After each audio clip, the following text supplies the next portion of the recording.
இன்னைக்கு நம்ம பார்க்க போகிறது 1998 ஆகஸ்ட் 14 அன்னைக்கு ரிலீஸ் ஆன நிலாவே வா. இந்த படத்துடைய director Venkatesh and music director Vidyasagar. இந்த படத்தில் விஜய் அண்ட் சுப்புலட்சுமி, சங்கவி இவங்களோட மற்றும் பல நடிகர்கள் நடிச்சிருப்பாங்க. இந்த படத்தோட ஸ்டார்டிங்கில் விஜய், சார்லி, சஞ்சீவ், பாலாஜி இவங்க எல்லாரும் ஃப்ரெண்ட்ஸாக கடற்கரைக்கு போவாங்க, மீன் பிடிப்பாங்க.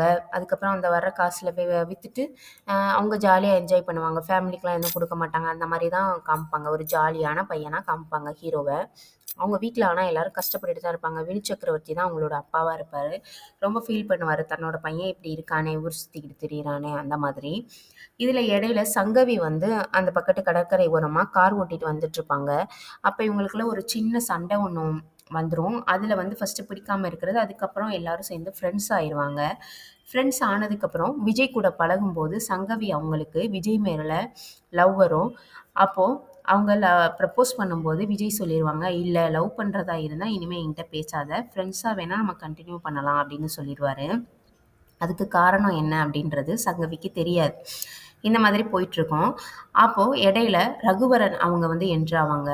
ரகுவரனுக்கு ஹீரோயின் சுப்புலட்சுமியை வந்து பொண்ணு பார்த்துருப்பாங்க. அவங்களுக்கு என்கேஜ்மெண்ட் ஆக போகிற மாதிரி ஒரு சுச்சுவேஷனில் இருப்பாங்க. அப்போ ரகுவரனுக்கு ஒரு சின்ன ஹெல்ப் பண்ணியிருப்பாங்க இவங்க ஃப்ரெண்ட்ஸ் கேங்கோட சேர்ந்து. அதனால அவர் வந்து வீட்டுக்கு கூப்பிட்ருப்பாரு வாங்க அப்படின்னு. அப்போ தான் நம்மளுக்கு விஜய் அண்ட் சுப்புலட்சுமி 2 பேரும் பார்த்தும் பார்க்காத மாதிரி போகிறது அந்த மாதிரி காமிப்பாங்க. ஏன் அப்படின்னா, இவங்க காலேஜ் படிக்கும்போது வெளியூரில் 2 பேரும் படிச்சுட்டு இருந்திருப்பாங்க. வேறு வேறு காலேஜ் தான். அப்போது ஒரு சந்தை, அந்த மார்க்கெட் அந்த மாதிரி இருக்கும். அந்த மாதிரி இடத்துக்கு போகும்போது நார்மலாக ஒரு ஹீரோயினை வந்து காமிக்கும்போது பயங்கர பில்டப்பில் காமிப்பாங்க இல்லையா, அந்த மாதிரி மிரர்ஸ்லாம் நிறைய இருக்கும். அதில் ஹீரோயினோட ஃபேஸ் இவருக்கு எல்லா சைடும் தெரிகிற மாதிரி காமிச்சிருப்பாங்க. இவர் டக்குன்னு திரும்பி பார்க்குறக்குள்ளே அவங்க போயிடுவாங்க அந்த இடத்த விட்டு. போனோன்னே இவர் அவங்க யார் அப்படின்னு சொல்லி போய் தேடிட்டே இருப்பார். அப்போ ஒரு பேப்பர் ஒன்று பறந்து வரும். அதில் நல்ல ஒரு சாங், நீ காற்று நான் மரம் அப்படின்னு சொல்லிட்டு ஒரு சாங் இவங்க எழுதி வச்சுருப்பாங்க, கவிதையாக எழுதி வச்சுருப்பாங்க. இதை அவர் வாசிப்பார். எடுத்துகிட்டு வாசிக்கும்போது அவங்க டக்குன்னு வந்துட்டு இது என்னுடைய பேப்பர் அப்படின்னு சொல்லி வாங்குவாங்க. அப்போ தான் இவர் மறுபடியும் அவங்கள பார்ப்பார், ஸ்ட்ரைட்டாக பார்ப்பார். அதுக்கப்புறம் 2 பேரும் போயிடுவாங்க அவங்க. இவர் வந்து அவருடைய காலேஜ் கல்ச்சுரல்ஸில் இந்த சாங்கை வந்து பாடுவார். இந்த சாங் செம்மையாக இருக்கும். பாடுவார். பாடுறதை கேட்டுட்டு தான் இவங்க ஓடுவாங்க போய் பார்த்துட்டு. அதுக்கப்புறம் 2 பேரும் பார்த்துப்பாங்க, பேசிப்பாங்க. 2 பேரும் லவ் பண்ண ஆரம்பிப்பாங்க. இவங்க சுப்புலட்சுமி வந்து இடையில காஷ்மீர் சைடு அவங்க காலேஜில் வந்து கூட்டிகிட்டு போவாங்க, சுற்றுலா கூட்டிகிட்டு போயிருப்பாங்க. அப்போ இவங்கள பார்க்காம இருக்க முடியல அப்படின்னு சொல்லிட்டு விஜயும் அந்த இடத்துக்கு போயிருப்பார். போய் அங்கே போயிட்டு என்ஜாய் பண்ணிவிட்டு ஜாலியாக அவங்க பாட்டில் சுற்றிட்டு திரிவாங்க. அப்போது ரேடியோவில் ஒரு நியூஸ் வரும். அதாவது இவங்க இருக்கக்கூடிய ஊரில் தூத்துக்குடியில் ஒரு ஜாதி கலவரம் வந்துருச்சு அப்படின்னு சொல்லிட்டு வரும். மதக்கலவரம் வந்ததா ஒரு நியூஸ் ஒன்று வரும். ஏன் அப்படின்னா, விஜய் வந்து கிறிஸ்டியன், அந்த ஏரியா ஃபுல்லாக கிறிஸ்டியன்ஸ் தான் இருப்பாங்க. அவங்க வந்து ஒரு ஹிந்து பொண்ணு, அதாவது சுப்புலட்சுமி இருக்காங்க இல்லையா, அவங்களுடைய ரிலேஷன் பொண்ணை வந்து 2 பேரும் கல்யாணம் பண்ணிக்கிட்டாங்க. அதனால பெரிய வெட்டுக்குத்து வந்துருச்சு. ஆளுக்கு ஆள் வெட்டிக்கிருவாங்க, நிறைய கொலைகள்லாம் நடக்கும். அந்த நியூஸ் இங்கே வந்ததுக்கப்புறம் இவர் வந்து உடனே கிளம்பி ஊருக்கு போயிடுவார். போயிட்டு பிரச்சனை பயங்கரமாக போயிட்டுருக்கும். கலெக்டர் ஆஃபீஸ் முன்னாடி போயிட்டு கம்ப்ளைண்ட் பண்ணுறக்காண்டிலாம் போயிடுவாங்க.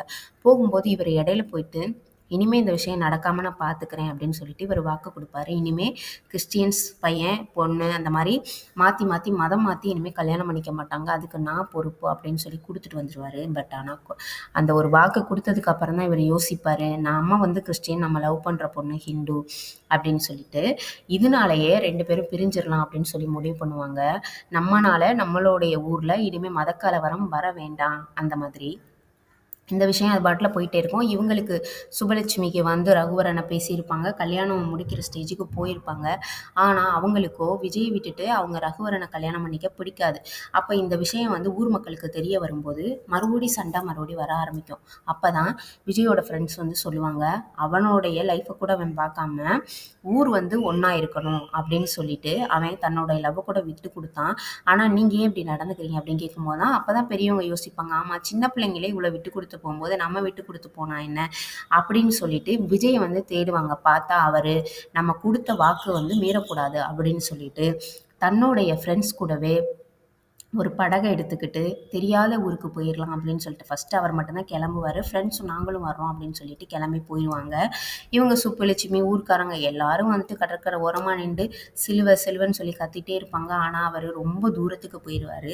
இந்த இந்த படத்தில் ஹீரோ ஹீரோயின்ஸ் பிரிஞ்சது மாதிரி தான் லாஸ்ட்டில் நம்மளுக்கு காமிச்சிருப்பாங்க.